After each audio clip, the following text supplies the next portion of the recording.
Hello my YouTube family, welcome to my channel. तो रात को सबने खाना वाना खा लिया था। खाना खुना खाने के बाद मैंने भुर्जी बनाई थी और रोटियां बना दी थी। फिर सबने खा ली तो फिर मैंने बर्तन है जो वो मांज के रख दिए थे। तो रात को इतना क्लीन हो जाता है ना किचन, तो सुबह काम करना आसान होता है। अब सुबह काम करना था मम्मी और भाभी ने, तो उन्होंने ही खाना वाना जो बनाया था सुबह, तो रात को मैंने बनाया था। तो इस तरीके से मिलजुल के कहते हैं कि काम हो जाता है। तो रात के बर्तन वैसे तो मेरी मम्मी गर्म पानी कह देती होती है कि गर्म पानी से काम कर लो, लेकिन फिर भी मैं अब गर्म पानी करके गीजर चलाना, तो इससे बेटर है कि फटाफट टूटी के पानी से मैं धो देती हूँ, क्योंकि इनका पानी है ना जहाँ पे बहुत ज़्यादा ठंडा नहीं आता, ठीक ठीक सा आता है। जहाँ मैं रहती थी रेंट पे वहाँ पे बहुत ज़्यादा ठंडा पानी होता था टंकी का। यहाँ थोड़ा सा ठीक है, नॉर्मल है मतलब पानी। तो मैंने ऐसे करके मांज के किचन क्लीन कर दी थी रात को सारी। उसके बाद सुबह मैं उठी थी तो मैं रेडी हो गई थी नहा धो के। आप देखो आज मैं क्या बनी पड़ी हूँ, मैंने फेस ऐसे पूरा कवर कर रखा है। तो मैं जा रही थी अब प्रियांश को स्कूल छोड़ने के लिए, इसलिए तैयार हुई थी। प्रियांश रेडी हो गया था स्कूल के लिए। आज बहुत ज़िद करी, आज बहुत बहुत ज़िद करी उसने कि मुझे नहीं जाना, नहीं जाना, नहीं जाना। मैं ज़बरदस्ती उसको छोड़ के आई हूँ स्कूल, और अब बस 3 बजे उसको मैं लेके भी आऊँगी। वीडियो डालने के बाद 3 बजे जाऊँगी। यहाँ पे मैं ना थोड़ा सामान है, कल अच्छी बड़ी सफाई करके गई हूँ, आज फिर सारा खिलारा मच गया था। और ये जो कपड़े थे तय लगाए हुए थे, ये अलमारी में रखने थे, जो हमारे हमारे कपड़े हैं, मतलब मेरे और प्रियांश के कपड़े हैं, तो वो मैं ले आई थी अपनी अलमारी में रखने के लिए। प्रियांश के मैं सोच रही हूँ नीचे टेबल है ना जो मेरा किचन में लगाया था, वो नीचे रखा हुआ है काउंटर, तो वो अंदर से खाली है, उसमें प्रियांश के कपड़े रख देती, क्योंकि फिर बच्चे कपड़े लेने के लिए मुझे बार बार ऊपर आना पड़ता है। तो मैं पहले सोच रही थी कि नीचे ही ले जाऊँ, बास्केट पड़ी है, एक बास्केट में डाल के ना नीचे ले जाऊँगी उसके कपड़े, फिर नीचे उसमें सेट कर दूँगी ताकि वो वहीं से निकाल लिया करेगा, क्योंकि वो खाली रखा है ना, उसमें कुछ रखा तो है नहीं। मेरे है तो चलो मैं तो अपने ले ही जाती हूँ ऊपर से कपड़े। और ये कोटी जो मैंने पहनी है ना, थोड़ी सी आपको लग रहा होगी खुली खुली है, मेरे को मम्मी ने दी है ये। मम्मी कहते कि ये कोटी भी तू पा ले, ढीली सी है। मेरे पास कोटी नहीं थी कोई, मेरे पास कपड़े इतने हैं, कोटी एक भी नहीं है। एक कोटी थी मेरी फेवरेट थी ब्लैक कलर की, वो चोरी हो गई, पता नहीं वो कहाँ कौन ले गया वो कोटी, वो मिली नहीं। मैंने धो के सुखाई थी, उसके बाद वो मिली नहीं। तो यहाँ से हमारे ना बहुत अच्छी मेरे रूम में धूप आती है। ये जो चीज़ है ना सबसे अच्छी लगती है मुझे, कि यहाँ से आती है जो धूप। और मम्मी वहाँ पे बाहर बैठे हुए थे, मम्मी ने सारे कपड़े वगैरह सुखाए धोए सुबह। मम्मी बेचारी सुबह की कपड़े धोने लगी हुई थी। हुसैन ने नीचे की सफाइयाँ करी, मैंने ऊपर की सफाइयाँ कर दी दोनों रूम की। तो रल मिल के काम वहाँ से हो गया।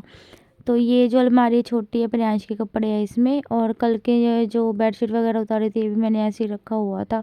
ये भी अभी तो रखना है सामान। मम्मी को पता नहीं था मैंने कैमरा लगा, मम्मी कैमरा देख के वापस ही भाग गई। मम्मी पता नहीं क्या कहने आए थे मुझे, बाद में मम्मी वापस जाके बैठ गई कुर्सी पे। तो गाइज़, मुझे ना कुछ लोग बहुत ज़्यादा टीज़ करते हैं। मैं मायके में आके रहने लगी ना, मुझे बहुत उल्टा सीधा बोलते हैं मुझे, मतलब ऐसा फ़ील करवाने के लिए कि मतलब मैं यहाँ पे आके क्यों रही हूँ, मायके में क्यों रही हूँ आके। तो इस तरीके से बहुत मुझे फ़ील करवाते हैं। मैं बहुत बार बता चुकी हूँ कि एक जो सिंगल मदर होती है ना, उसके लिए ना मायके में रहना बहुत बड़ी बात होती है। मैं नहीं चाहती कि मैं अपनी फैमिली पे बोझ बनूँ, इसलिए मैं इतने टाइम से अलग ही थी, है ना, मैं अलग ही रह रही थी। लेकिन अलग रहने पे भी लोग ऐसे उल्टे सीधा बोलने लग गए थे मेरे को यूट्यूब पे। जो लोग मुझे पसंद नहीं करते उल्टी सीधी बातें बोलते थे कि ये तो ऐसे रहती है, ऐसे रहती है, मतलब मेरे कैरेक्टर को लेके गलत बोलने लग गए थे। तो अगर माँ बाप के साथ रहा जाए ना मायके में, तो फिर कोई कैरेक्टर को गलत नहीं बोलता। अलग रहते हैं ना तो हर कोई कैरेक्टर के बारे में बोलता है गलत। मेरे पैर में ना चोट लग गई थी, मतलब मैं सामान वगैरह सेट कर रही थी, मेरे पैर में बहुत चोट किया, आज चोट लग गई, खून भी निकल आया था अंगूठे में। पर चप्पल नहीं पहनी जा रही थी मेरे से, तो मैं भूल के यहाँ मंदिर की तरफ चप्पल पहन के आ गई। फिर मैं भूल गई मंदिर है, याद आया तो फिर मैं फटाफट चप्पल उतारी पहले। और मंदिर की डायरेक्शन भी आप लोगों ने बोला था कंचन चेंज कर दे, तो मैंने चेंज कर दी है। तो मैं ये बता रही थी कि देखो मायके में रहना ना इजी नहीं होता। हर छोटी सी बात आपको ऐसा लगता है कि आपको बोली जा रही है। शादी से पहले आपको आपकी मम्मी 100 गालियाँ दे दे तो बुरा नहीं लगता, क्योंकि माँ है, कुछ भी बोल सकती है माँ, तो माँ की बातों का बुरा नहीं लगता, है ना। लेकिन जब शादी हो जाती है ना, मतलब अलग हो जाती है, लड़कियां चली जाती है ब्याह के, उसके बाद जब मायके में माँ कुछ कह देना तो बहुत ज़्यादा बुरा लग जाता है। इसलिए ये कहते हैं मायके में रहना इजी नहीं होता। लेकिन मैं तो इस चीज़ को समझती हूँ कि भाई माँ तो माँ ही होती है। अगर कभी मुझे डांट भी देती है तो वो पता होता है कि वो अपनी माँ है, वो अपना बुरा नहीं सोचेगी, है ना। उसने जन्म दिया है, वो हमारे बारे में अच्छे सोचेगी और अच्छी। अगर वो आज हमें, एक माँ है ना, जब डांटती है ना बच्चे को, तो इट मीन्स कि वो उसको गलत करने से रोक रही है, और वो सही, मतलब डरा के सही, लेकिन वो सही रास्ते पे लेके आती है अपने बच्चे को। तो इसलिए मुझे ये है कि भी चलो, हमारे कौन सा सास ससुर है जो हम इतना बुरा माने। अब माँ तो माँ ही होती है, वो तो कह भी दे कुछ तो मान मान लेंगे। मेरे को बोला नहीं है, मैं तो जस्ट बात बता रही हूँ। कभी आप सच्ची ये सोच लो कि इसकी माँ ने इसको कुछ बोला, ऐसी बात कोई नहीं है। जस्ट एक वो दे रही हूँ एग्जाम्पल कि देखो, भाभी है वो तो मतलब छोटी है हमारे से, है ना। अगर आप काम नहीं करवाओगे, आप सारा दिन लेटे पड़े रहोगे, बेड पे आपको खाना मांगे हो आप, और चाय पानी सब बेड पे मांगो, हर चीज़ आप सोचो कि धुले हुए कपड़े मिले, बनाओ खाना मिले, आराम से बैठे खाओ आप, फिर तो नहीं भाई भाभियाँ खुश होती, फिर तो भाभियों के साथ कलेश पक्का। और अगर आप देखो कि भाई आपकी भाभी अकेली लगी हुई है और आप उठ के उसके साथ काम करवाओ, आप आपस में आधा आधा काम बांट लो कि आधा तू कर आधा मैं करूँ, है ना। इस तरीके से उसकी तबीयत ख़राब है तो आपका घर संभाल लो, आपकी तबीयत ख़राब है तो वो घर संभाले। तो ऐसे अगर मिलजुल के काम करते हैं ना, फिर वो उस घर में कभी भी लड़ाइयाँ नहीं होती। अगर किसी एक पे छोड़ दिया जाता है ना, तो वहाँ तो लड़ाई पक्की होती होती है। तो इस रूम में, ये हमारा स्टोर रूम है, इसमें आप देखोगे बहुत कुछ पड़ा है, बहुत कुछ कचरा वचरा, कचरा नहीं है मतलब सामान ही है, एक्स्ट्रा एक्स्ट्रा सामान समून पड़ा है, कुछ मेरा पड़ा हुआ, कुछ मम्मी और का पड़ा है, मेरे भाई के पड़ा है कोई सामान। तो हाय, मेरी कमीज मुझे पता ही नहीं इतनी गंदी कैसे हो गई। तो पता नहीं मिट्टी मुट्टी लग गई होगी दीवार पे से। तो इस रूम की सफाई हो गई थी, बस इस रूम में पोछा रह गया था, तो मैंने कहा फटाफट से मैं पोछा लगा देती हूँ। बच्चे के साथ भी मायके में रहना बहुत मुश्किल होता है, क्योंकि अगर आपके पास बच्चा है ना, आप अकेले होते हो तो अगर कोई आपको डांट भी देगा आप सुन लेते हो, बट अगर आपके साथ बच्चा है ना, और बच्चे को कोई कुछ कह देता है ना, फिर आपको ऐसा लगता है कि हाँ, मेरे बच्चे को ऐसे बोल दिया ऐसे बोल दिया। तो ये चीज़ें हो जाती हैं।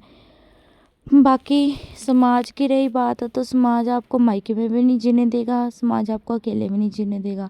आप ये देखो कि आपकी सेफ्टी कहाँ पे है। ठीक है, मेरे को पता है मेरे बच्चा यहाँ पे सेफ़ है, तो मैं इसलिए यहाँ पे हूँ, क्योंकि यहाँ पे मेरे बच्चे को प्यार भी मिल रहा है, और उसको उसकी सेफ्टी भी है ना। उसको कोई ऐसा डर नहीं है कि उसको यहाँ पे छोड़ के मैं काम पे चली जाऊँ, या मैं काम कर रही हूँ अपना, तो मैं बच्चे की तरफ से टेंशन फ्री हूँ। क्योंकि मेरी मम्मी खुद रोटी खाए ना खाए, मेरे बच्चे को नहीं कभी भूखा सोने देगी।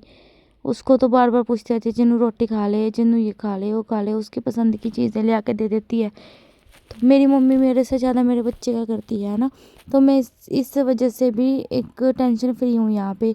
और मेरी भाभी भी कभी ऐसे मत्था नहीं चढ़ाती है रोटी बनाते टाइम। अगर मेरे चिन्नू के लिए रोटी बनानी है तो वो बना देती है, जब भी वो मांगता है उसी टाइम उठ के वो बना देती है।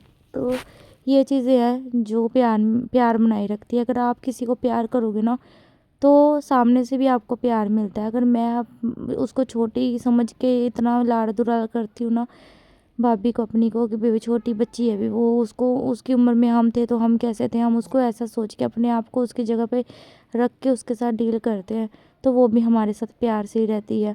बाकी भी रही मेरी मम्मी की बात, तो मेरी मम्मी की बात कभी हम गुस्सा नहीं मानते, चाहे वो मेरी भाभी हो चाहे मैं हूँ। अगर कभी डांट भी देती है मम्मी हमें, तो हमें पता है कि मेरी माँ हमें अच्छे के लिए ही डांटेगी, कभी हमारा बुरा नहीं सोचेगी, है ना। तो बहुत बातें कर ली आज तो मैंने आप सबसे। बातें करते करते देखो मेरी सफाई भी हो गई, और उसके बाद ना मेरा जो ये रेड कलर की बास्केट से आपको दिख रही है ना, लॉन्ड्री बास्केट, इसमें मैंने सारा मेरा जो स्टिचिंग का जो सामान होता है ना वो रखा है, इसलिए रखी है। और बाकी मैं सामान सारा उठा दिया, और बेडशीट अपनी सही कर रही हूँ। आज मैंने सूट भी स्टिच करने दिए हुए थे, जो पहले 2 आए थे, तो वो शायद वो आज आ जाएंगे मेरे सूट। एक आधा तो मिलेगा ही आज। मैंने आंटी को बोला था, आंटी जल्दी सी देना मेरे को चाहिए। तो आंटी ना, मैं जब भी बोलती हूँ ना, उसी टाइम सिल देते हैं, तो ये सही बात है। अभी रूम देखो आप कितना अच्छा लग रहा है। कुछ लोग बोल रहे थे, एक कमेंट आया था कि कर्टन अच्छे नहीं लग रहे। कर्टन हम मुझे तो अच्छे ही लग रहे हैं फ़िलहाल तो। कलर भी अच्छा है, सिंपल सोबर सा। हम ना इतने ज़्यादा चेंज नहीं कर सकते कर्टन्स वगैरह। अगर आप सोचो कि मैं इतना पैसे लगा के फिर चेंज करूँ, मेरा इतना बजट नहीं है। सो यहाँ पे देखिए मैंने बेड जो पूरा सेट कर लिया है, रूम अच्छे से सेट हो गया है मेरा। और कैसा लग रहा है आप कमेंट में बताना कि रूम हमारा कैसा लग रहा है। बाहर देख रही थी, मुझे ऐसे लगा आवाज़ आई कि बाहर कोई आया है, तो मैं वो देख रही थी कि बाहर कौन आया है। तो मैंने ना रूम में पूरा धूप बत्ती है जो वो कर दी है जोत आज। और बहुत अच्छा लग रहा था रूम आज जोत वगैरह करने के बाद। जोत आज थोड़ी लेट की है, पर चलो ये है कि पॉजिटिव वाइब आ गई है एक।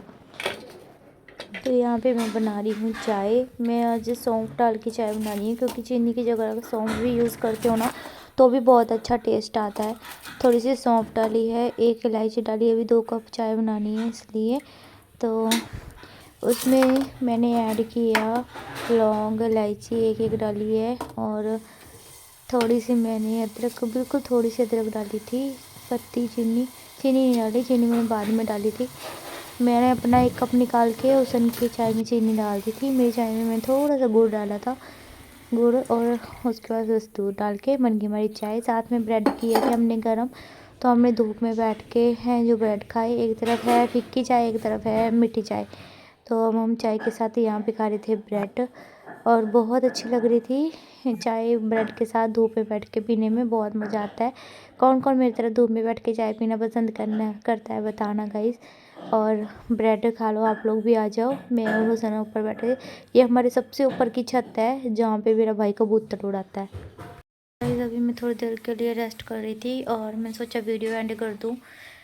वीडियो मेरी कंटिन्यू चली जा रही है, मैं एंड ही नहीं कर पाई। और हुसैन बर्तन साफ़ कर रही है, मम्मी कपड़े वाली आंटी के घर पे गई हुई है। मेरे शायद एक सूट तो आज बन जाएगा, मे भी दोनों बन जाए। तो मेरे सूट तैयार हो रहे हैं वहाँ पे। मम्मी ले आएगी तो ठीक है, नहीं तो फिर मैं जाऊँगी, मैं लेके आऊँगी। वैसे तो मम्मी उधर ही बैठे हैं, मम्मी की सहेली है ना आंटी, इसलिए मम्मी उनके पास बातें करते रहते बैठ के। तो अभी वो आ जाएंगे तो फिर आपको मैं अपने नए वाले सूट स्टिच हो गए वो दिखाऊंगी, शॉर्ट्स वीडियो बनाऊंगी। अभी तो मुझे चिन्नू को लेने जाना है 3 बजे, और ठंड इतनी ज़्यादा लग रही है। अब धूप जाने लग गई ना, तो अब ठंड लगने लग गई। ऊपर तो वैसे धूप निकली हुई है, पर सीढ़ियाँ बार बार चढ़ना उतरना बहुत औखा है। पता है, एक छोटी छोटी चीज़ के लिए भी, छोटी चीज़ लेके आनी तब भी ऊपर चढ़ना पड़ता है। बहुत दिक्कत वाला काम है। तो चलिए गाइस वीडियो को एंड करते हैं, मिलते हैं नेक्स्ट वीडियो के साथ। तब तक के लिए बाय बाय। अगर ये वीडियो आपको थोड़ा सा भी अच्छा लगा है तो प्लीज़ लाइक ज़रूर कर देना। तो आप लाइक नहीं करते हो वीडियो को, वीडियो देखते हो, अच्छा खासा टाइम देखते भी हो 5-6 मिनट तक वीडियो को, लेकिन आप लाइक नहीं करते हो। प्लीज़ लाइक भी किया करो। और बाकी अगर आप भी भगवान जी के ड्रेसेस बनवाना चाहते हो तो प्लीज़ अपना ऑर्डर ज़रूर बुक करवाना। मेरे पास कोई ऑर्डर नहीं है, फ्री हूँ, बिल्ली हूँ मैं। तो प्लीज़ सब कुछ ना कुछ ज़रूर बनवाना। और बाय बाय गाइस, जय श्री राम, जय माता दी।